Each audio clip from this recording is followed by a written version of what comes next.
Entonces decíamos que la personalidad se desarrolla dentro de un contexto, ¿sí? Si bien el niño, el adolescente, el joven van constituyendo y van construyendo esa personalidad a lo largo de toda su vida, y es un proceso, como la palabra lo indica, bastante personal, es decir, bastante individual, y que uno lo transita a su manera. eh, la influencia del entorno, del contexto, es innegable. Eh,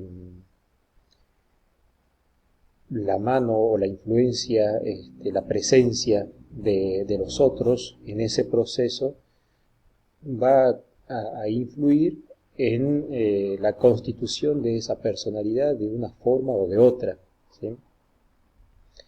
Entonces decíamos que en el clima familiar que se respire dentro de ese hogar o dentro de ese contexto de crianza de ese niño, de esa niña, de ese adolescente, ese clima familiar va a influir directamente en el desarrollo de su personalidad, es decir, en cómo se constituye, qué tan ajustada es a la realidad, qué tanto se puede llegar a adaptar, ¿sí?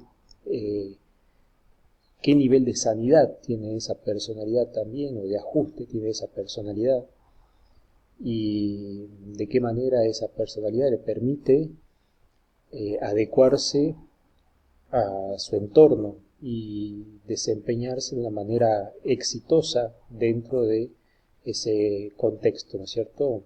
Ya sea a nivel estudiantil, a nivel laboral, a nivel de las relaciones interpersonales, a nivel del ocio también, a nivel de la realización personal.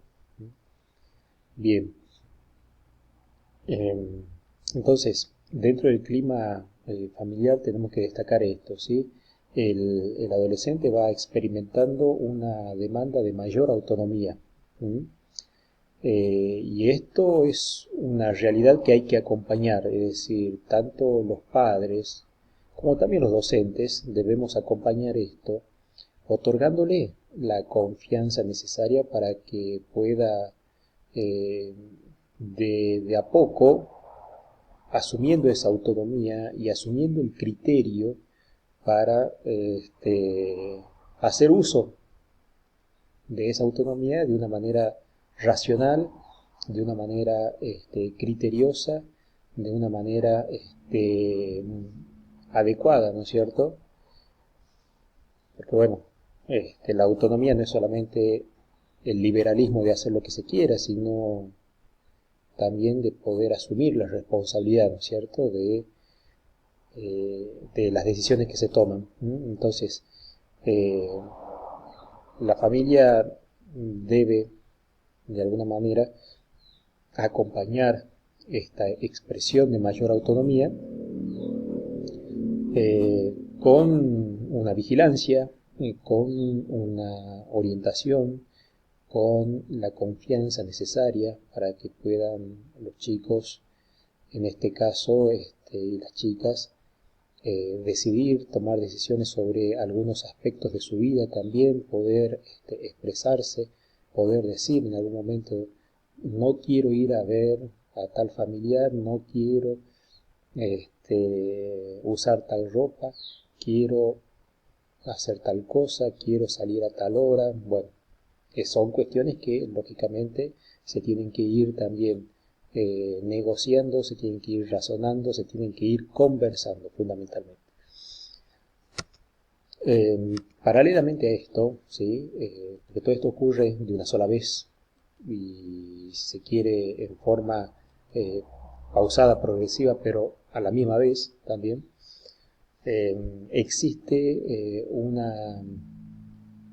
o sea, en forma paralela a lo que es esa demanda de mayor autonomía, también debe convivir la existencia de límites, normas y reglas claras. Ahí en este punto hay que ser bastante, si se quiere, serios eh, y no desconocer esta necesidad, porque, bueno, no es solamente una cuestión de orden, sino más bien de orden social, por decirlo de una manera, sino más bien una necesidad de los adolescentes, de las adolescentes, contar con referencias externas que les permitan hacer un uso de su autonomía de una manera más eficaz, ¿sí? Porque la libertad que experimentan los adolescentes en este momento también les genera alguna preocupación, alguna angustia de decir, bueno, ¿para dónde me encamino? ¿O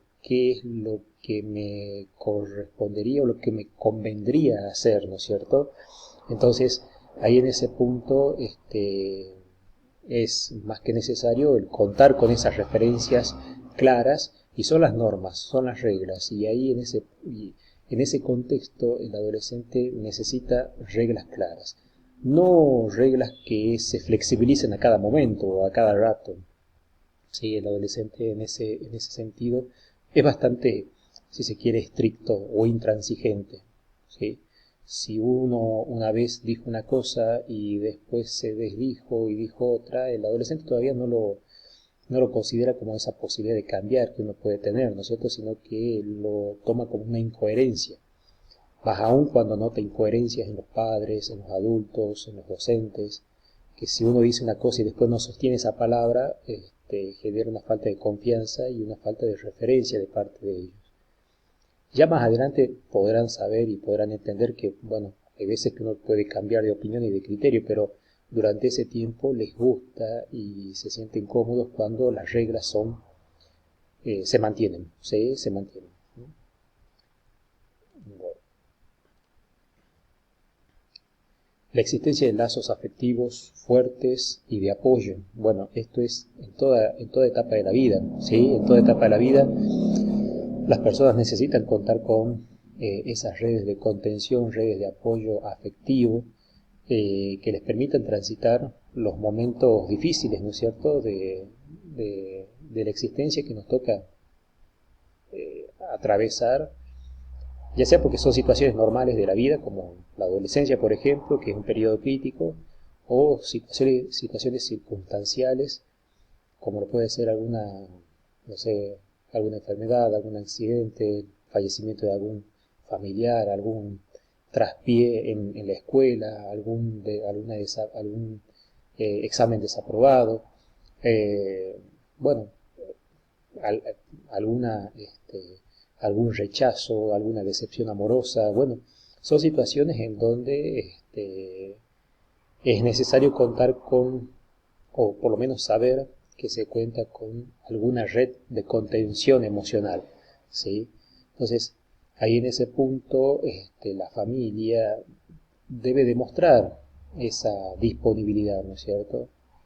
Eh, esa posibilidad de tener esa demostración de afecto, de cariño. Es necesario porque esa es también una forma de enseñar y una forma de educar, cómo expresar las emociones, ¿sí? Cómo expresarlas de una manera madura, de una manera regulada, eficaz, de una manera equilibrada, ¿sí? Entonces, cómo expresar esas emociones es significativo. Comunicación como forma de resolver los conflictos. Dentro del ámbito familiar, el recurrir a esta estrategia de resolución de conflicto también es una manera de enseñar a los y las adolescentes acerca de cómo los pueden resolver en la vida cotidiana, ¿no? Ya cuando eh, a ellos les toque afrontarlos, es decir, es una etapa en donde las oportunidades de tener desacuerdos y conflictos con los demás están presentes, ¿no es cierto?, están latentes en cada momento. Y ahí en ese punto el modelado o el modelo de resolución de conflicto que le puedan ofrecer los padres a través del diálogo es una herramienta o es una enseñanza que ellos pueden emplear en las situaciones en las que se tengan que enfrentar a alguna situación conflictiva, ¿no? O sea, ahora bien, si dentro del ámbito familiar la forma de resolver el conflicto es a través de la agresión, de la violencia, del grito, de la imposición del más fuerte, lógicamente eso es lo que van a llevar a la vida cotidiana para afrontar una situación de conflicto, ¿no? O para resolver algún desacuerdo. Ojo que también la violencia también puede ser de otra manera, ¿no? O sea, más a través de la ironía, a través del sarcasmo, a través de la humillación, a través del ninguneo, para decirlo de una manera, del desprecio. Entonces, bueno, esas estrategias, o de la manipulación, esas estrategias también se pueden emplear o pueden ser factibles de emplearlas si es que el adolescente no ha tenido ese aprendizaje de la resolución a través del diálogo, ¿no? Sino más bien a través de la imposición. Y también, bueno, vamos a darle una importancia fundamental al desarrollo de la personalidad en el clima escolar, ¿no es cierto? Y ahí es donde entramos con mayor presencia o con mayor, si se quiere, fuerza los docentes, las docentes, ¿sí? Y, a ver, el docente como el líder del espacio áulico es quien va a generar el clima escolar o quien va a poder moderar el clima escolar, ¿no es cierto? Un docente que genere tensión, lógicamente el clima dentro de ese grupo va a ser de tensión, va a ser de miedo, va a ser de angustia, de preocupación, ¿sí? Y mucho menos de aprendizaje.